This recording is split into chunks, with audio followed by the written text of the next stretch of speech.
everyone. Welcome to another week and episode of Tort Talk Thursday with Joe Fantini of Rosen Injury Lawyers. Joe, it's great to have you back after a long weekend to give us all the updates and insights on mass torts. Thanks for having me, Susan. Always love talking with you over the latest developments and all things mass torts. Yeah, and before we dive right in, I just wanted to thank today's sponsor of Tort Talk Thursday, which is Strategic Relationships. So Strategic Relationships is a niche firm. They have 18 years worth of history of helping trial lawyers confound defendants and win cases in the areas of personal injury, products liability, and consumer class action. So discover what they do and what they specialize in is discovering inside secrets with former employees. So if you think about it, these former employees can provide damaging insider information that standard discovery methods cannot. So things like what the defendant knew, when, and what they did, if anything. So Strategic Relationships identifies those former employees and transforms them into whistleblowers. So if you want to learn more about them, you can go to strategic.com, and strategic is with a J for justice. Okay, thank you so much for sponsoring today's episode. And so Joe, let's dive right in. Why don't we start off and talk a little bit about NEC?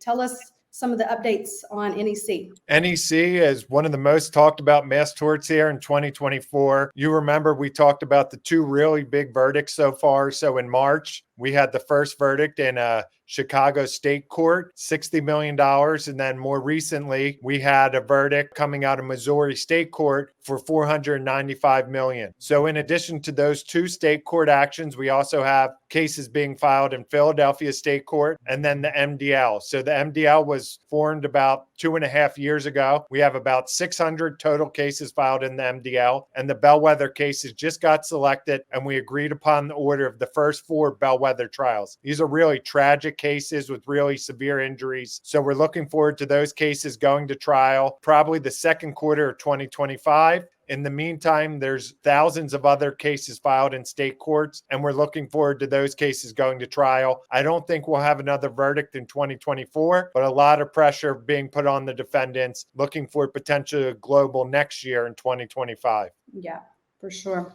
Okay, and then let's talk a little bit about Ozempic. I know there's some upcoming things that are happening on that litigation, so tell us about Ozempic. In the Ozempic MDL in the Eastern District of Pennsylvania, we have a really important hearing going on this week. It's Science Day. So what Science Day is, the opportunity for both sides to present their experts and information and inform the judge and the court of the main issues and the main studies that they're going to be relying on to prove their cases. So in these cases, we have the intestinal injuries that we're really focusing on, but this will help the judge be better informed down the line when she's making the Daubert rulings. So this is an important threshold and an important day for us to get past. Expect the cases to pick up after that, and we could even have bellwether selection before the end of 2024. Fantastic. And lastly, a tort that I know that you really like, Joe, but we haven't talked about in a while is Hernia Mesh. So specifically as it relates to Covidien and Bard, what have you heard? Yeah, so we've had some settlements with some manufacturers in Hernia Mesh previously with the Atrium manufacturer and then also Physio Mesh. Right now, we're still waiting for word to come out on any Bard master settlement agreement. This settlement is supposed to include the MDL cases and also Rhode Island State Court. I'm hearing over 30,000 combined cases. We also have litigation going on against Covidien. So there's litigation in Massachusetts State Court and in the MDL as well. Also in Massachusetts, we're moving forward with bellwether discovery. Plaintiff's expert reports are due soon in the state court action, looking like we'll have a trial this time in 2025. So hoping those litigations are able to be wrapped up before this time next year. That would be fantastic. We've been working on Hernia Mesh cases for a really long time. So that would be great.